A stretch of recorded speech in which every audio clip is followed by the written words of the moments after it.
Okay तो दोस्तों मैं आपको ना इस वीडियो में इंपॉर्टेंट टॉपिक्स बता रहा हूँ जो सोशियोलॉजी की मेंस में आ सकते हैं 2024 में 13 टॉपिक्स हैं। इनसे जुड़े हुए लिंक्स नीचे आपको डिस्क्रिप्शन में मिल जाएंगे। अगर आप हमारे बैचेस का पार्ट हैं तो हमने ऑलरेडी अपने जो करंट अफेयर्स और वैल्यूएशन जितने भी टॉपिक्स होते हैं उसमें कवर किए हैं, इससे ज़्यादा ही कवर किए हैं, लेकिन ये टॉपिक्स पक्का देखकर जाना। ये 13 टॉपिक्स हैं। सबसे पहला है कि ना क्या इनइक्वालिटी से ग्रोथ होती है। यहाँ पर ना जो ये आर्ग्यूमेंट बिल्ड किया गया, हमसे सवाल भी पूछा जा सकता है और जो हमें चैप्टर नंबर 5 C3 C7 में देखने को मिल सकता है वो ये वाला कि ना कि इनकी कई बार लोग बोलते हैं कि ना कि बिजनेसेस के लिए अपॉर्चुनिटी क्रिएट होती है कि जैसे से इनइक्वालिटी होती है, जैसे लोगों को मान लो कि अच्छी एजुकेशन नहीं मिल रही तो स्टार्टअप्स आएंगे, है ना। अगर अच्छे हॉस्पिटल्स नहीं मिल रहे तो स्टार्टअप्स आएंगे, तो इससे ग्रोथ आती है देश में। क्या ये बढ़िया आर्ग्यूमेंट है ना। तो इसीलिए इस पर काम जो डिस्कशन होना जरूरी है सोशियोलॉजिकल एस्पेक्ट से। इसको जो ये आर्टिकल नकार देता है कि नहीं ये सही चीज़ नहीं है। इनइक्वालिटी वाली ग्रोथ जो बहुत ही जो एक डिलीटीरियस इफेक्ट लेकर आती है, इकोनॉमिक इफेक्ट ऐसे लिखा हुआ है।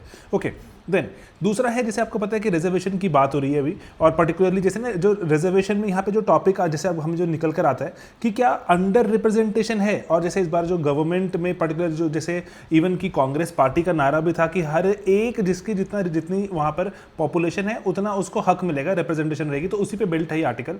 और ये वेरियस ऐसे टॉपिक्स हमारे B2 C1 C6 C7 जहाँ पे हमें दिखता है कि जो अंडर रिप्रेजेंटेड रहती हैं बहुत सारी कास्ट, है ना, बहुत सारी कम्युनिटीज़, उसके बारे में बात है कि ना कि जैसे कि पर्टिकुलरली ओवर रिप्रेजेंटेड हैं या फिर कैसे है ना, क्या किया जा सकता है, क्या बदलें, क्या रिजर्वेशन ज़्यादा लेकर आएँ, कम करें, उस पर ये आर्टिकल है। बढ़िया एक टेक है, आप इसको अगर पढ़ें आपका एक अकेडमिक एक बैलेंस्ड आंसर बनने की पॉसिबिलिटी बढ़ती है। ओके अब ये जो एक बहुत ही इंपॉर्टेंट था, ये था सुप्रीम कोर्ट का रिसेंटली जो मैरिज पर लेकर एक जो यहाँ पर जजमेंट आई। अब ना यहाँ पे पता हुआ क्या, यहाँ पर ना जैसे देखो कि ना किसी ने शादी कर ली, लेकिन वो जो होता है ना पूरा का पूरा जो हमारे रिलीजियस हमारे जितने भी जो रहते हैं, जो सेरेमनीज रहती हैं, वो सेरेमनीज नहीं की उन्होंने। स्पेशल मैरिज एक्ट के तहत, है ना, SMA के तहत शादी कर ली, जो मतलब कानूनन शादी कर ली एक तरह से ऐसे मान लो, है ना। तो लेकिन रिलीजियस एस्पेक्ट नहीं किए। अब ना लेकिन ना रिलीजियस एस्पेक्ट होने का जरूरी है, उसमें है ऐसा कि रिलीजियस एस्पेक्ट्स होंगे तो ही शादी मानी जाती है वैध। तो उसके बाद ना लेकिन उन्होंने वहां पर डिवोर्स के लिए फाइल कर दिया। डिवोर्स के लिए फाइल किया, वो कहा कि जब हमने रिलीजियस सेरेमनीज करी ही नहीं तो क्या हमारी शादी वैलिड थी भी। तो इसीलिए डिवोर्स का तो सवाल ही नहीं उठता, हमारी शादी वैलिड ही नहीं थी। तो यहाँ पे सवाल उठ गया हमारे सोशियोलॉजी वालों के लिए कि क्या आज की एरा में भी अगर हम रिलीजियस जो इसको सप्तपदी कहा जाता है, सप्तपदी अगर ना करें अगर हम, तो क्या हमारी शादी वैलिड है, वैध है ना। तो ये वाली चीज़ यहाँ पे सवाल उठता है कि कोर्ट का इस पर क्या टेक था, इस पर जानना जरूरी है। ओके देन आपको पता है उत्तराखंड सरकार लेकर आई थी जो लिव इन रिलेशनशिप को लेकर एक जो कानून की बात की है पालन, जिसकी की पर्टिकुलरली कि आपको बताना होगा कि आप अगर कोहैबिटेशन या फिर लिव इन में है तो लिव इन में, उसके बाद जैसे कानून ये भी बात हुई थी यहाँ पर कि अगर आपके उसमें कोई बच्चे पैदा होते हैं तो उसको एसेट्स मिलेंगे, है ना, कि आपका जो जायज़ उसका हक मिलेगा। लेजिटिमेट इलेजिटिमेट वाली डिबेट है ना। तो ये सब चीज़ें जो कोहैबिटेशन वाली हैं और उसके क्या क्या कानून अभी आ चुके हैं, क्या ये थर्ड वेरिएशन इन फैमिली आ रही है ना। कोहैबिटेशन जैसे जो जॉइंट और न्यूक्लियर होता है, ऐसे कोहैबिटेशन थर्ड फैमिली निकल के आ रही है। क्या ये अब इतनी ज़्यादा अनऑर्गेनाइज्ड नहीं रही जितना समाज को लगता था ना, उस पर सवाल बन सकता है। ओके देन यहाँ पे ना जापान की इकोनॉमिक रिफॉर्म्स की बात है और ना ये हमें चैप्टर 5 में पेपर 1 में पूछा जा सकता है। यहाँ पर ना देखो सिंपल सी बात है कि ना कि अगर फर्टिलिटी रेट्स जो ड्रॉप हो रहे हैं अक्रॉस, ये हमें प्री में सवाल भी पूछ लिया, है ना। तो फर्टिलिटी रेट्स अगर अक्रॉस द वर्ल्ड ड्रॉप हो रहे हैं तो क्या अब वक्त आ गया कि विमेन को और इनकरेज किया जाए कि घरों से निकलकर अब जो अपनी डोमेस्टिक जो रिस्पॉन्सिबिलिटीज को जो छोड़ो, साइड करो एंड आ जाओ अब वर्कफोर्स ज्वाइन करो। कि जापान ने इसको कैसे किया, जापान ने अपनी जो विमेनॉमिक्स कैसे लेकर आए, एबेनॉमिक्स से निकलता है ये, है ना, जो वहाँ पे शिंजो अबे थे, तो उनके कारण ही विमेनॉमिक्स के रिफॉर्म्स की बात भी हुई कि कैसे फ्लेक्सिबल वर्किंग आवर दे सकते हैं, चाइल्ड केयर, एजुकेशन, और ना जो वेरियस जो कंपनीज को टारगेट्स मिल सकता है जेंडर डाइवर्सिटी का, ऑर्गेनाइजेशंस को, उस पर बात होती है ना। तो ये अच्छा एक आर्टिकल था, इसमें अच्छे पॉइंट्स मिलते हैं, तो हमें पेपर में डालने के लिए यहाँ पे अच्छा एक सामान मिल जाता है। ओके देन दलित पॉलिटिक्स की बात है और अगेन यहाँ पर है बात की ना कि ऐसा क्यों हो रहा है कि जो दलित पॉलिटिक्स है अभी वो बहुत डिवाइडेड नज़र क्यों आ रही है ना। क्या नेशनल हमारे पास कोई पॉलिटिकल एजेंडा या फिर आइडियोलॉजी में कोहेरेंस नहीं है ना, या फिर पर्टिकुलरली जो काउंटर में नैरेटिव है, काउंटर नैरेटिव स्ट्रांग हो गया है ना। तो यहाँ पे पर्टिकुलरली उसकी बात होती है कि अभी जैसे ना, क्योंकि जो दलित पॉलिटिक्स पर सवाल बहुत ऑफन पूछे जाते हैं, है ना, कि वॉइस कंसर्न, है ना, ये सब चीज़ों के बारे में, तो इस पर आपको अच्छा यहाँ पे सामान मिलता है, इसको ज़रूर पढ़ लीजिएगा। ओके, देन है आपके पास पिंक टैक्स। अब ना पिंक टैक्स ऑफ कोर्स कोई टैक्स नहीं है, ये है कि जो सिमिलर चीज़ें, मान लो बाल कटवाने जाना है, औरतों को पैसे ज़्यादा देने पड़ते हैं, सिग्निफिकेंटली ज़्यादा देने पड़ते हैं, क्योंकि वो जैसे भी ना, आप देखो जो दुकान वाला है वो तो बोल देगा आपको कि मैं आपके साथ ये मान लो बालों में आपको ये वाला स्पेशल ट्रीटमेंट दे रहा हूँ, या फिर आपके लिए जो मैं मसाज भी कर रहा हूँ बालों में, है ना, या हेयर वॉश भी कर रहा हूँ। तो इसलिए वो कह रहे हैं कि ना जो सेम चीज़ है अगर वो मेल लेने जाएगा, मेल को बहुत सस्ती मिल जाती है, फीमेल को बहुत महंगी, क्योंकि शायद उसको ब्यूटी के कंसर्न्स भी डाल दिए गए हैं दिमाग में, है ना, बहुत सारी चीज़ें। इसीलिए वो बोलते हैं कि ना बहुत सारी चीज़ें जो मेल को ईजिली या फिर सस्ते में अवेलेबल है, वीमेन को उसके बहुत पैसे देने पड़ते हैं। एक तरह से ऐसे लगता है कि टैक्स देना पड़ रहा है, पिंक टैक्स। अच्छा आर्टिकल था, तो इसीलिए हमें इसको पढ़ना भी जरूरी है, और एग्जाम में अगर आए तो इसको कोट भी किया जा सकता है। अगर सवाल नहीं आए तो कम से कम कोट तो कर दें। ओके, देन यहाँ पर ना सवाल है कि जो हमारी सिविल सोसाइटी की पार्टिसिपेशन आप यहाँ पे देखें, ठीक है, 2010 से 2017 का इसका ग्राफ लगा हुआ है। ये अभी ऑफ कोर्स ये वीडेम की डेमोक्रेसी रिपोर्ट है, इसको आप बहुत सारे हमारे सरकार में लोग इसको नहीं मानते, वो कहते हैं कि बेकार रिपोर्ट है, लेकिन सवाल पूछे जा सकते हैं, ठीक है। तो लेकिन अब यहाँ पर यह है कि ना जैसे जैसे ना जो सिविल सोसाइटी की पार्टिसिपेशन डिक्रीज होती चली गई, वैसे ही हमारा डेमोक्रेसी इंडेक्स भी ड्रॉप होता चला गया। तो इसके साथ क्या कोई ताल्लुकात हैं?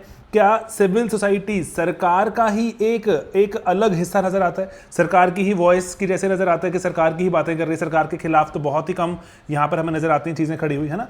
तो इसके बारे में बात यहाँ पर हो जाती है। ओके, देन अब ना जो फीमेल माइग्रेशन की बात है यहाँ पर, ये ना अच्छा बहुत ही बढ़िया एक यहाँ पे एस्पेक्ट है, और ना ये मतलब माइग्रेशन जहाँ पे नजर आए, फीमेल एस्पेक्ट एटसेट्रा, आप यहाँ इसको कोट भी कर सकते हैं कि ना वो कह रहे हैं कि ना मेन जो वर्क के लिए माइग्रेट करती हैं, विमेन मैरिज के लिए, ये इसमें डेटा भी आ गया है ना। अब यहाँ पर ना पर्टिकुलरली यहाँ पे आप देखें कि ना जो मेन वर्क के लिए देखो इतने सारे माइग्रेट कर रहे हैं, बिजनेस के लिए, एजुकेशन के लिए, लेकिन विमेन मैरिज के लिए माइग्रेट कर रही है मेजरली। वहाँ पे जो मेन मैरिज के लिए माइग्रेट बहुत ही कम कर रहे हैं, तो इसीलिए ये एक अलग तरह का जेंडर बायस या इम्बैलेंस नजर आता है ना। इसके बारे में आप इसको पढ़ेंगे तो आपको और जो यहाँ पे छोटे छोटे पॉइंट्स फटाफट से मिल जाएंगे। ओके, अब यहाँ पर बात हो रही है कि ना मराठा मोबिलाइजेशन की, कि पर्टिकुलरली क्या सिर्फ एग्रीकल्चरल इशू है कि एग्रेरियन क्राइसिस है, या ओबीसीज में आपस में कंपटीशन बढ़ गया कि मराठास कह रहे हैं कि हमें रिजर्वेशन चाहिए, या फिर डोमिनेंस का क्राइसिस भी है कि डोमिनेंट कास्ट हैं अब, लेकिन फर्दर और जो कास्ट हैं वो वेरियस एस्पेक्ट्स में डोमिनेंट होती जा रही हैं। तो ये हमने पर्टिकुलरली हरियाणा के केस में भी देखा था, दीपांकर गुप्ता के आर्टिकल्स भी हैं इस पे, है ना। तो ये जो एक अच्छा एक आपको जो सामान मिल जाता है ऑर्गेनाइज्ड तरह से, है ना, क्राइसिस ऑफ डोमिनेंस भी इसको कह सकते हैं। तो इसीलिए एक बहुत ही बढ़िया आर्टिकल है। एंड देन उसके बाद एक ना आर्टिकल था ईपीडब्ल्यू में, ये बहुत ही प्यारा आर्टिकल कि ना जो अभी ना जो जमाना चल रहा है, जो एज चल रही है, इसमें क्राइसिस ही क्राइसिस रहते हैं। इसको कहते हैं the age of permanent crisis, है ना, परमानेंट क्राइसिस है।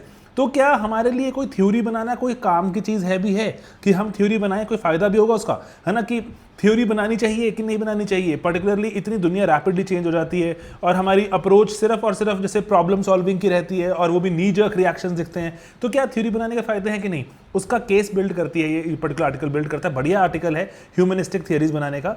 एंड यहाँ पर अब एक और यहाँ पे बात है पर्टिकुलरली ये है कि ना जैसे अब यहाँ पे ये देखो कि ना जैसे अभी क्लॉडिया गोल्डन को अवार्ड मिला था, नोबेल प्राइज मिला इकोनॉमिक्स वाला जो कहते हैं, है ना। उसके बाद ना इनकी जो लेकिन कंट्रीब्यूशन है वो पे गैप में, और जैसे पर्टिकुलरली जैसे रिक्रूटमेंट के दौरान कॉन्ट्रासेप्टिव पिल्स ने किस तरह से विमेन की करियर को हेल्प किया, work life trade off women के क्या क्या देखने पड़ते हैं, है ना। तो ये अच्छा यहाँ पर सामान आपको क्लॉडिया गोल्डन के जो क्वाइट रेवोल्यूशन के नाम से कर सकते हैं, आप इसको डालें यहाँ पर, और अच्छा आपको यहाँ पे सामान मिल जाता है, ठीक है। तो अब इसीलिए बस मैं यही चाह रहा था कि ना कि यहाँ पर अगर आप देखें, और जैसे और हमने जो ये टॉपिक्स हैं, humanistic approach, Marathas, blurring map, और ओके यहाँ पे एक 7 और 8 के बीच में 9 आ गया। वैसे यहाँ पे जो टॉपिक था, जो नंबर 8 आपको मैं नीचे आपको डिस्क्रिप्शन में डाल दूंगा, वो ना एक ना बहुत ही बढ़िया आर्टिकल था। वो जो नंबर 8 था ना, कि पर्टिकुलरली जो इंडियन सोशोलॉजी है ना, जो इंडियन सोशोलॉजी है, क्या वो बहुत ज़्यादा डिपेंडेंट है फॉरेन उस पर, कि पर्टिकुलरली जैसे अगर फॉरेन से हमें लगे कि कोई मैगजीन ने या कोई जर्नल ने पब्लिश कर दिया, वहाँ से अप्रूवल मिले, तो ही हमें ग्लोबल रिकग्निशन के बाद ही मानते हैं कि हमारी थ्योरी सही होगी।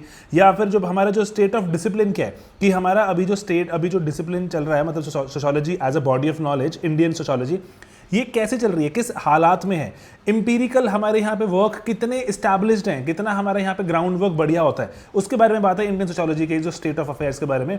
अच्छा आर्टिकल था, उसकी समरी आप रैपिडली पढ़िए, ठीक है। तो ये कुछ 213 टॉपिक्स थे, है ना, और जो ये मुझे लगता है आप इसको पढ़ के जाएंगे, इस पर डायरेक्ट सवाल ना पूछे जाएं, but these are very highly quotable जो टॉपिक्स एंड इसमें कॉन्टेंट है, ठीक ठीक है। तो अंडर 10 मिनट्स मैंने कोशिश किया कि आपको मैं कुछ टॉपिक्स के बारे में बताऊं, एंड अदरवाइज अभी डरने और पैनिक करने की जरूरत नहीं है, बहुत ज़्यादा पढ़ाई कर चुके हो ऑलरेडी, और उसको बस रिवाइज करते रहो। अगर कोई स्पेसिफिक क्वेश्चन है तो please do ask, and even you can even call अस, है ना। अगर तो आपको कोई स्पेसिफिक क्वेश्चन है, अगर आपका मेंस है तो आप बता दीजिए हमारी कॉलिंग टीम को, मेंस है तो किसी मेंटर से अगर आपको बात करनी है, मेंटर से बात भी रैपिडली हो जाएगी। ठीक है दोस्तों, all the very best, and मिलेंगे अपने जो अगले वीडियोज़ में। पढ़ाई करते रहो, बाय बाय, टेक केयर।